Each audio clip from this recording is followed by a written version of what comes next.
On Sunday, the Alberta Premier announced a reduction on oil production to deal with these historic low prices in Alberta. She's also buying rail cars to try and find more ways out.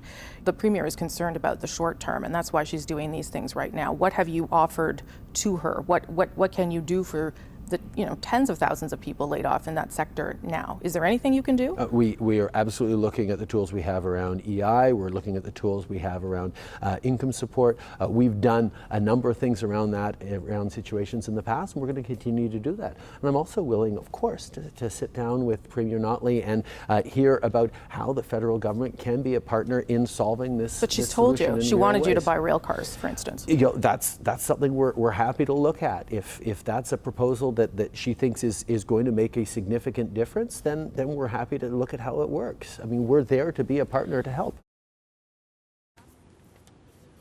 Now, the election, as you know, is now less than a year away. So the Prime Minister's words, his actions are scrutinized now more than ever. So we also talked today about one of those choices and what it might have cost him.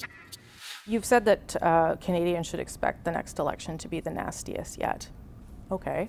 What are you going to do to prevent that? I'm going to continue to demonstrate that positive politics that bring people together, that not engaging in personal attacks, that not trying to dumb down and simplify politics so it fits on a bumper sticker or an easy slogan. Instead, treat Canadians as intelligent, rational citizens who want to be part of the difficult reflections how we move forward. Canadians deserve better than politicians who play the fear and division card every time they can. Do you practice what you preach? I certainly try to, yeah. You try to?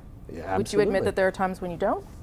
I will admit that I have occasion to be critical in ways. I always look for ways to be very fierce about distinctions in policy and calling out the politics of division and fear whenever I see it. I'm thinking back to a moment at the beginning of October when we were talking about the Terry Lynn McClintock issue with the Healing Lodge. Right Honourable Prime Minister. And inside the House of Commons, you called the Conservatives a party of ambulance-chasing politicians who are, quite frankly, demonstrating a contempt for the principles of law. And it wasn't just in the heat of the moment, because then you came right back out and you said it again. The Conservatives are terribly upset that I referred to them as practicing ambulance-chasing politics, but if they're upset, it's probably because it stings a bit. How do you feel about that comment now? Does it reflect who you are as a politician? I think it does, because I won't make any apologies for calling out people who use the basest kinds of politics and fears to torque a situation. I mean, they were willing to exploit a horrific tragedy to a family, to a little girl, to try and score cheap political points. Or they were trying to call attention to an issue that needed to be changed, that you subsequently changed. That they consistently ignored. And I will not apologize for calling out the politics of cynicism, of fear, of division, of anger, of hatred. Yeah, but that's not what you did. That's not what you did. You called them a name back. Ambulance-chasing politicians. I wonder whether you think you should have said something different now.